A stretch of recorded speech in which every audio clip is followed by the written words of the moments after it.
Okay, so hello gang. So welcome to my third video of discussing college entrance exam math questions. So ang pag-uusapan naman natin ngayon ay ang solving exponential equations. So ano nga ba muna yung exponential equations? So tignan na muna natin ang sample problem na ito. So kapag may nakita kayong exponential equation na ganito, yan yung merong unknown na merong variable dito sa exponents nyo, yan, ang tatawag natin dyan ay exponential equation. At saka may equal sign. Kaya tawag natin siya ay exponential equation.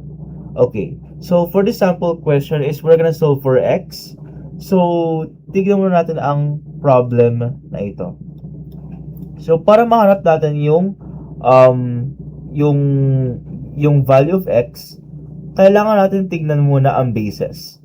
So, tignan natin kung ano ang magagawin sa mga bases na ito. So, kung babalikan natin exponents, so, 'di ba? So, 'di ba ang 2 over 1 is equals to 2? 2 over 2 is equals to 4 kasi 'di ba? 4 times 2 ay 2 times 2. So, ano naman kapag 2 cube? So, magiging kapag in-expand natin siya, magiging 2 times 2 times 2. And 2 times 2 times 2, that's equals to 8. So, ibig sabihin, pwede natin siyang i-substitute dito sa second term na ito. So i-substitute natin. So, ito ay magiging, teka lang ay 2 raised to x minus 1 is equals to 8. So, ito po natin to i-substitute to 2 raised to 3 or 2 cube raised to 2x plus 3. So makikita niyo no. So same na yung bases. Pero hindi pa tayo tapos kasi kailangan natin to ilipat tong 3. Kung maalala niyo sa rule of exponents, may tinatawag tayong power rule. Sa power rule, ibig sabihin meron kang exponent sa loob at saka sa labas. So let's say A is equals to B, tapos sa labas naman ay C.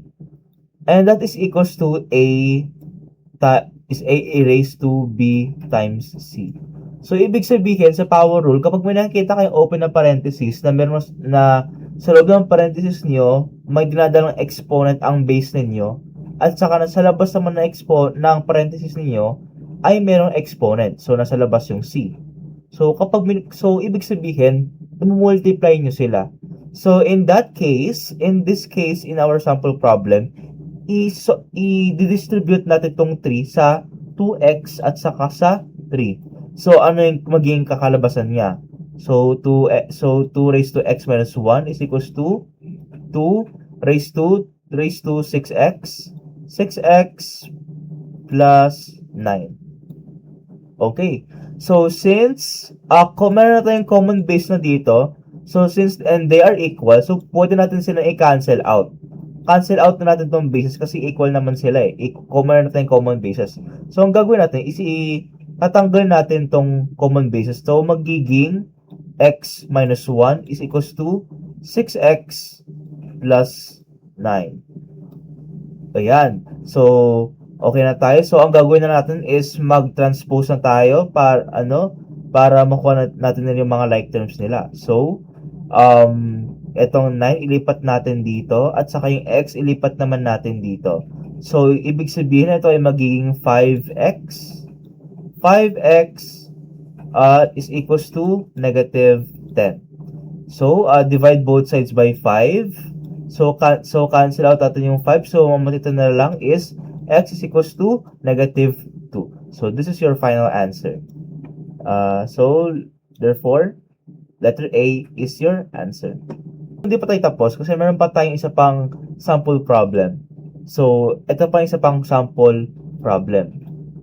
So, kung i-visualize nyo, medyo mahirap siya, no? Kasi constant na siya, hindi na siya tulad ng ganon. Hindi na siya tulad ng ganyan. So, ang gagawin natin ngayon is since meron tayong constant dito, mag-isip tayo ng mga addends, no? Kapag sinabi natin addends, think of it as a factor. yun yung factors na kinukuha natin to make up a product. And that only applies for multiplication. Kapag sinabi nating addends, yun yung mga addends na kapag inadapt natin siya, it will make up a sum. And that's only applied for addition. So, ibig sabihin, 2 plus 3, so yung 2 at saka yung 3, yun yung addends for your sum. Gets po ba? Okay. So, ibig sabihin, ang gagawin natin dito is we have to find we have to find something na medyo kaparehas o magkahawig sa 3 and 5. So, sulat mo natin yung yung sample problem. So, we have 3 raised to x minus 2 plus 5 raised to x minus 2 is equals to 34. So, mag-iisip tayo ng factors or ng addends, no? So ihiwalay natin. So, ito ay magiging 25 plus 9. Okay, so i-copy lang natin dito. No? 5 raised to x minus 2. Ayan. So, may nakikita na ba kayong kahawig? May nakita na ba kayo? Yes, okay, correct. So, ibig sabihin, kung may nakita yung kahawig, ibig sabihin, ito ay perfect squares. No? Perfect squares ng 3 and 5. Kasi 'di ba? 3 squared is equals to 9 at saka 5 is equals to 5 squared is equals to 25. So ibig sabihin, papalitan natin tong values ito into 5 squared. Teka lang, sorry. Ito, mali yung pagkasulat ko 5 squared plus 3 squared. Ayan, nakukuha po ba? So, ibig sabihin, meron na tayong common bases, no? Ito kahit pagbaliktarin nyo lang tong 5 and 3, sila same pa rin siya, no?